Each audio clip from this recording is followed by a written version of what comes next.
A composite propane cylinder is an alternative you'll appreciate if you've ever lugged a steel propane cylinder for your gas barbecue, or if you've ever run out of gas in mid-grill because you couldn't tell how much propane was left in the tank.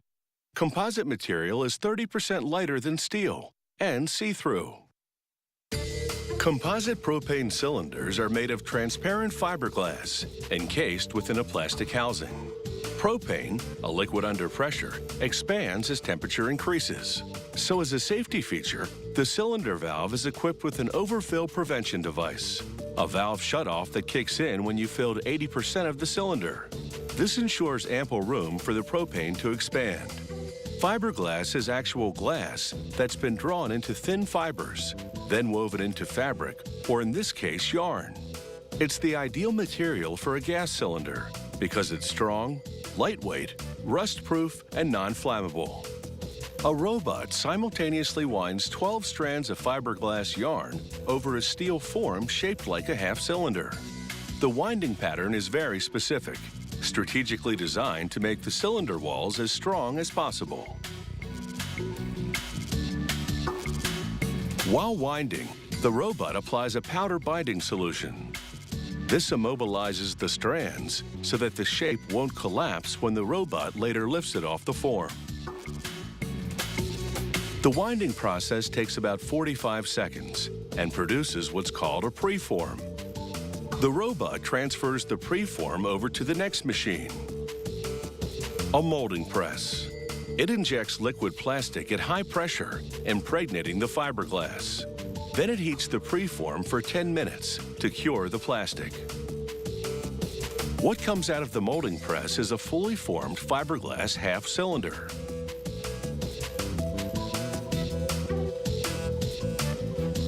The top half cylinder needs to be prepped for the valve. First, an automated drill bores a hole. Then, workers apply caulking around a valve fitting. Set the fitting on an assembly fixture, position the hole over it, then press the fitting into the fiberglass.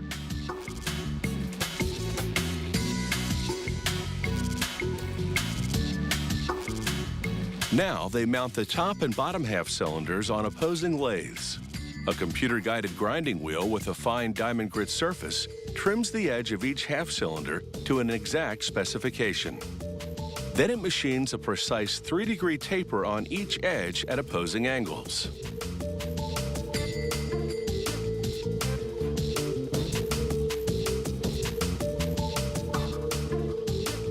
Next, an automated nozzle applies adhesive onto the tapered edges. Then the lathes move toward each other, mating the halves. The tapered edges slot together in a tight fit. After the adhesive cures, nearly 2 hours later, this is a solid, inseparable cylinder, which, as per the certification label, conforms to the standards required by government regulators.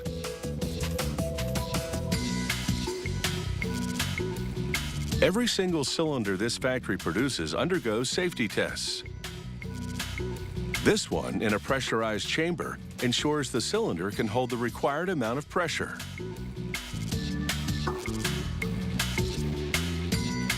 This submersion test ensures the cylinder is gas-tight.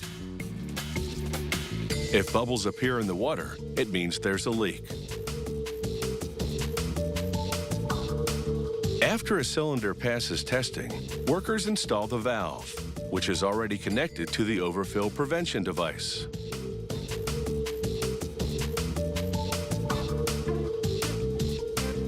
The valving machine holds the cylinder steady, while it turns the valve to the precise tightness the engineering specifications require.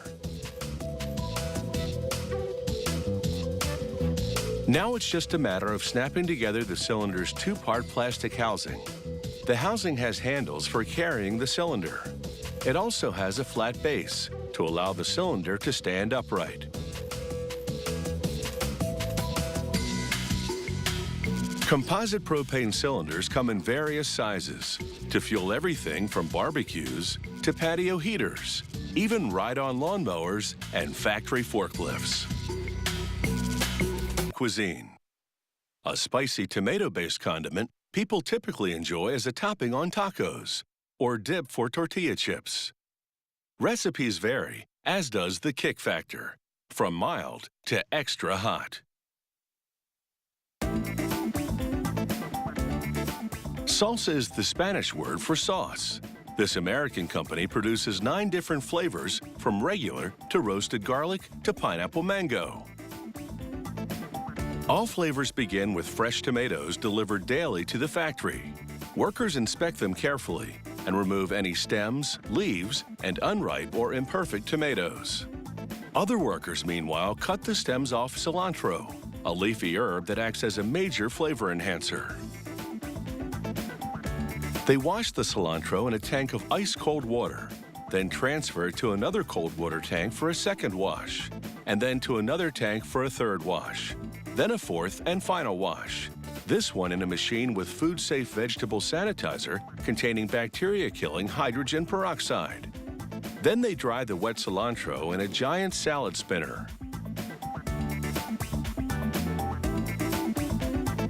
In another area, they prep the onions, peeling the skin and slicing off the ends.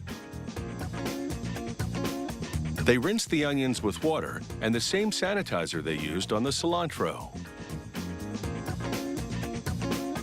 Ditto with the tomatoes.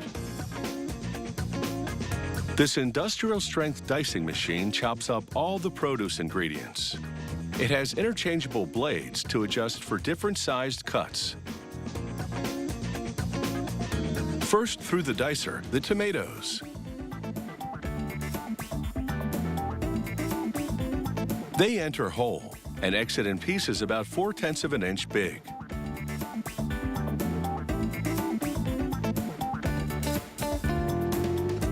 Next, the onions. The dicer chops them into pieces roughly 2/10 of an inch in size. Meanwhile, the cilantro goes into a cutter which chops it into fine pieces.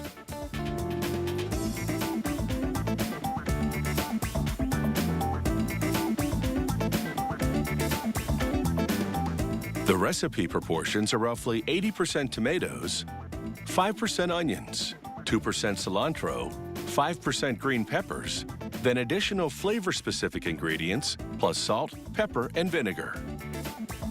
With the prep work done, it's now time to blend all in a giant mixer. Each batch begins with 55 gallons of tomatoes. Next comes the cilantro. This and all the ingredients are pre-weighed so as to be in the correct proportion to the quantity of tomatoes.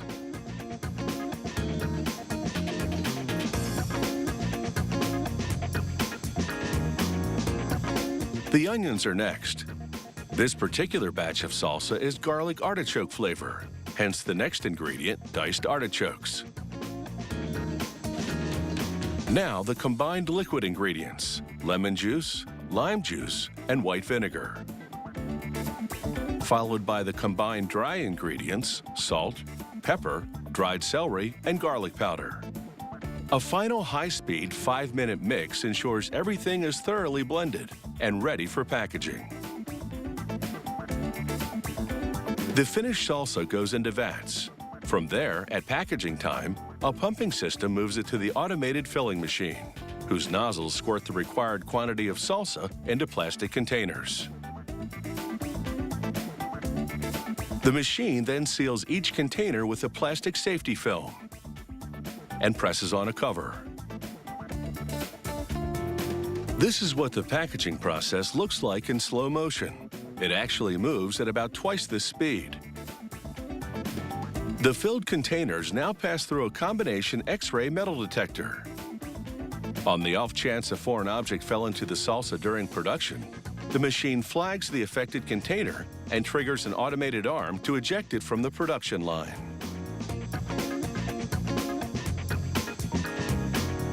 This standard food safety precaution ensures that every single container proceeding to labeling and then onto store shelves is A-OK.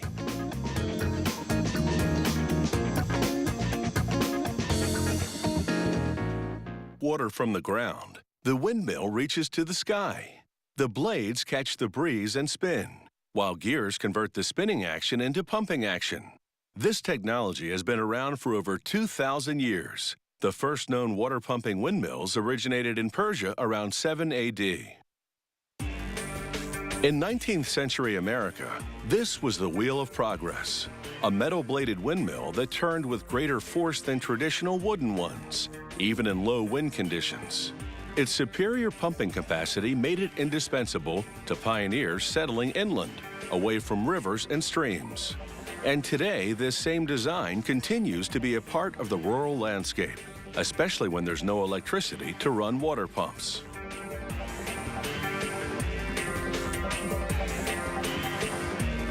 Production begins with a 100-ton punch press. Once activated, it cuts triangular shapes from galvanized steel sheets, each with a slot in the center. Each cutout will be a windmill sail. They'll need 18 for each wind wheel. Once stacked, they transfer the sail shapes to a rolling station. The roller curls the steel to an exact curvature, producing a slightly bowed shape, which will efficiently capture the wind. Next, a worker wraps a metal rib around each sail. He taps the sides until it fits snugly to the sail. The rib has a tab that slots into the hole in the sail's center, allowing the two parts to interlock. Bands fit through the ribs to assemble the sails in groups of 3. Next, a worker slides a metal loop over the guide wheel and drives the ends into holes in the gearbox using a sledgehammer. He rivets the ends to the gearbox so that they're solidly ensconced. Next, he inserts the wind wheel hub and shaft into the main frame of the gearbox. He taps it to nudge it tightly into place. He then grinds the brake lever to shape it to the brake mechanism on the hub. This braking system is critical. It will stop the wind wheel from spinning out of control in high winds. He spins the hub and activates the brake several times to confirm that his machining is dead on and the brake system works perfectly. If it doesn't, he makes adjustments. Next, using a very toothy circular cutter, he carves grooves into steel blanks to shape the gears. The difference is quite obvious. He installs a set of these gears at the base of the metal loop and secures them with a metal pin. He checks their turning radius and then mates a larger set of gears to the smaller ones, ensuring that the teeth intermesh. This very substantial gear system will drive the guide wheel, creating the pumping action. 2 metal parts called pitman arms link the gears to the guide wheel. A steel pin holds everything together. As the gears turn, the guide wheel rolls up and down the loop to complete a pumping cycle. Next, he screws a series of thin metal rods to the hub. They're called wheel arms, and they hold the windmill sails. The wheel arms fit into pre-cut holes in the structure of the sail sections. He secures the assembly with nuts. Once all the sail sections have been mounted to the wheel arms, the windmill is ready for a spin. It's a test run to confirm the wind wheel and gears function flawlessly. It takes a crane to lift the 640-pound windmill to the top of its tower. Once it's in position, a worker guides the gearbox onto the mast pipe. Once it's secure, they hoist the helmet. It's a cone-shaped metal cap that will protect the gears from the elements. He bolts it to the top of the gearbox. With that job done, this windmill is ready to pump. It should last decades, providing water that is as free as the wind.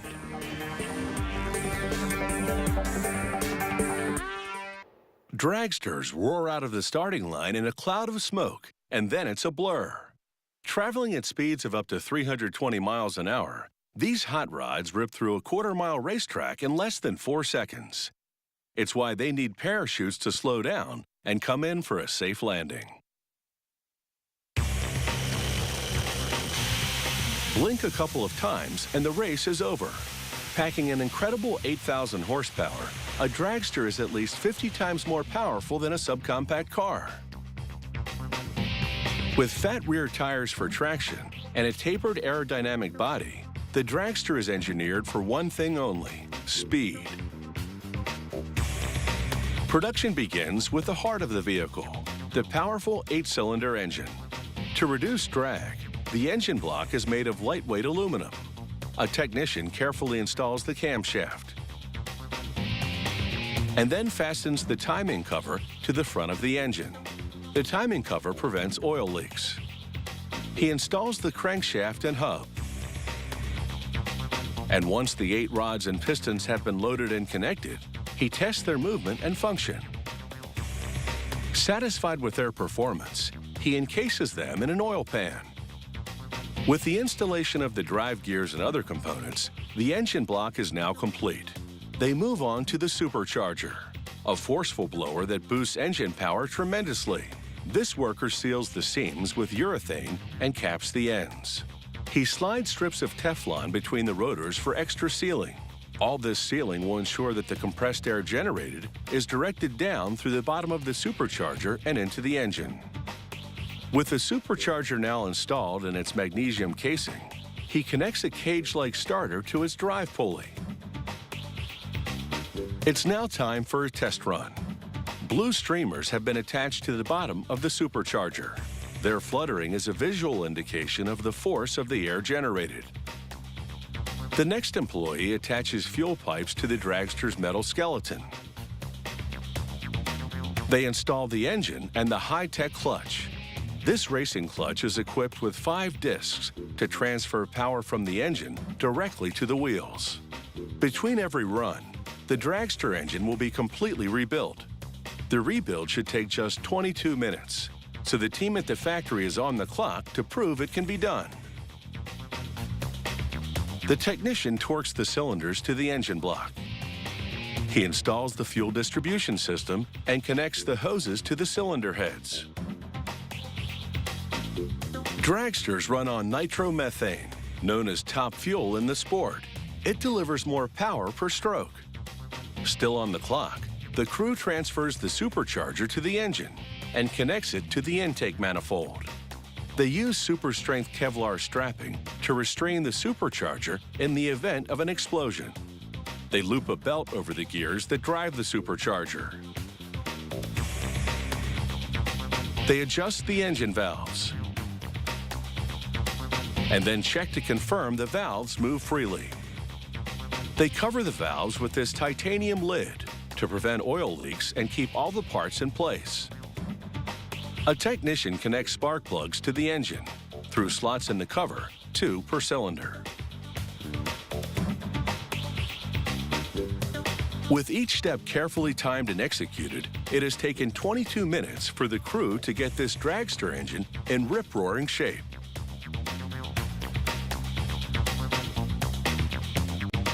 In that 22-minute window, they also bolt the back wheels to the axle. They then slide the steering wheel into place in the cockpit and give it a try to confirm that it steers the tires at the front of the dragster. Also part of the 22-minute routine, a check of the fuel lever and the loading of the parachutes. They'll be tested at every pit stop before repacking. Finally, they fill up the tank with nitromethane fuel. This high-performing fuel is both volatile and corrosive, so there's a protective cover. This dragster is almost ready for the starting gate. All it needs is a sponsor to pay all the bills. One last test of the clutch, and this dragster is ready for the track. And it's off in a cloud of tire smoke.